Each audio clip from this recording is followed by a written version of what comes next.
Hey guys, आज हम latest movie good bye की एंडिंग को एक्सप्लेन करेंगे। इससे पहले हम फिल्म का ओवरव्यू देंगे ताकि आपको एंडिंग समझ आ सके। चलिए फिर शुरू करते हैं। कहानी की शुरुआत तारा नाम की लड़की से होती है जो कि मुंबई में एक लॉयर है। अपने फ्रेंड्स के साथ नाइट क्लब में पार्टी को एंजॉय कर रही होती है। तभी लगातार उसका फोन बज रहा होता है, मगर बैटरी कम होने की वजह से फोन नहीं उठा पाती। चार्जिंग में फोन लगाने के लिए वेटर को दे देती है और फोन वही नाइट क्लब में भूल जाती है। अगली सुबह उसके घर की डोरबेल बजती है। तभी सामने नाइट क्लब का वेटर खड़ा होता है। वेटर तारा को उसका फोन वापस कर देता है। उसी वक्त तारा के फादर का फोन आ जाता है और फोन में तारा के फादर उससे नाराज होते हैं। तभी तारा फोन काट देती है। फिर वेटर बताता है कि कल रात आपके फादर का बार बार फोन आ रहा था, इसलिए मैंने फोन पिक कर लिया और मुझे पता लगा कि आपकी मदर की डेथ हो चुकी है। ये बात सुनकर तारा सुन हो जाती है। फिर अपने पापा को बैक कॉल करके सॉरी बोलती है। तारा का बॉयफ्रेंड चंडीगढ़ के लिए फ्लाइट की टिकट बुक कर देता है। हरीश अपने सारे बच्चों को कॉल करता है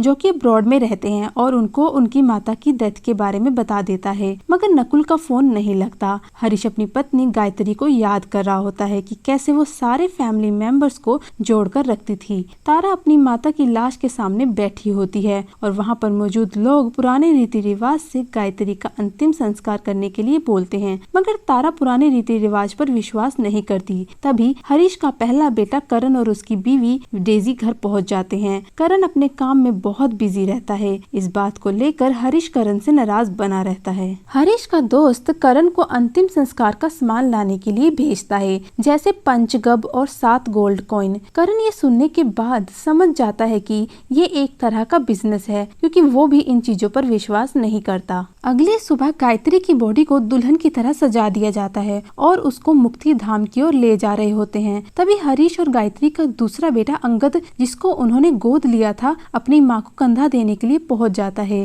अंगद बार बार अपनी माँ के सर को छू रहा होता है और याद कर रहा होता है जब पहली बार उनसे अनाथ आश्रम में मिला था। तभी करण की वाइफ डेजी काले कपड़े पहनकर आती है, क्योंकि वो एक फॉरेनर है। ये देखकर वहाँ पर खड़े लोग हैरान हो जाते हैं। गायत्री को एम्बुलेंस में मुक्ति धाम ले जाया जाता है और अपनी बारी का इंतजार करते हैं। तभी तारा करण से पूछती है कि लड़कियां क्यों नहीं अग्नि दे सकती, माँ तो वो मेरी भी थी। इस बात पर करण रीति रिवाज निभाने के लिए बोलता है। बारी आने पर गायत्री को जलाने के लिए ले जाते हैं और वहाँ पर लकड़ियों पर लेटा देते हैं। फिर सारे रीति रिवाज निभाने के बाद करण अपनी माँ को अग्नि दे देता है। ये सब कुछ होते हुए गायत्री की बहन और उनके पिता, जो कि हॉस्पिटल में लेटे होते हैं, गायत्री की नौकरानी की मदद से वीडियो कॉल में देख रहे होते हैं। फिर पूरा परिवार गायत्री जी की अस्थियों को लेकर गंगा जी पहुंच जाते हैं। सब पंडित जी के पैर छूते हैं, मगर तारा नहीं छूती, क्योंकि वो इन चीजों पर विश्वास नहीं करती है। फिर पंडित जी सबको कहानी सुनाते हैं कि गंगा जी में अस्थियां क्यों बहाई जाती है। एक बार हस्तिनापुर के राजा गंगा जी के पास एक सुंदर स्त्री को देखते हैं और उसके सामने शादी का प्रस्ताव रखते हैं। वह स्त्री शादी के लिए हाँ कर देती है, मगर राजा से वचन मांगती है कि कभी भी किसी भी तरह का प्रश्न नहीं करेंगे,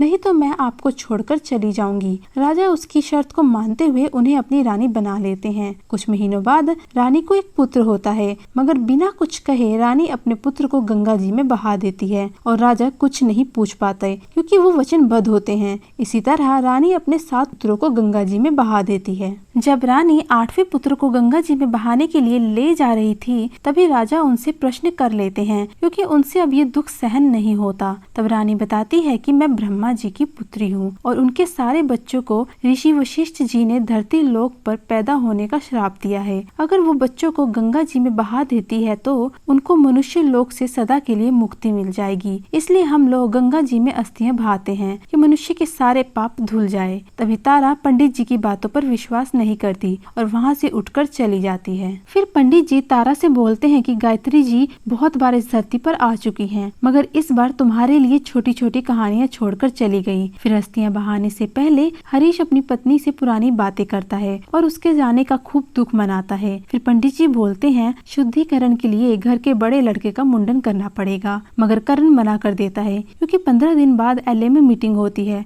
काफी रिक्वेस्ट करने के बाद पंडित जी एक और रास्ता बताते हैं कि करण की जगह हमारा एक छोटा शिष्य मुंडन करा लेगा। तब हरीश थोड़ा चिंता करते हुए बोलता है कि भगवान तो नाराज नहीं हो जाएंगे। फिर पंडित जी बोलते हैं कि भगवान मीटिंग का प्रेशर समझते हैं और भगवान अपने ही तो हैं। पंडित जी वहाँ से जाने वाले होते हैं। तब हरीश उनसे उनकी की फीस पूछते हैं, मगर पंडित जी बोलते हैं कि हम अपनी फीस ऊपर से लेकर आए हैं। ये सुनने के बाद पूरा परिवार मन में शांति लेकर घर की ओर लौट जाते हैं। गायत्री के पिता और उसकी बहन घर पहुंच जाते हैं और गायत्री के मरने का दुख मनाते हैं। शाम के टाइम पूरा परिवार हॉल में बैठा होता है। तभी घर का तीसरा लड़का नकुल पहुंच जाता है। सबसे मिलने के बाद नकुल अपनी माँ के बारे में पूछता है, क्योंकि फोन ना लगने की वजह से उसको पता नहीं होता कि उसकी माँ मर चुकी है। फिर थोड़ी देर बाद करण उसको सब कुछ बता देता है। नकुल इस बात का बहुत दुख होता है कि आखिरी टाइम अपनी माँ से नहीं मिल पाया। तब हरीश उनको बताता है कि हर कोई वक्त के साथ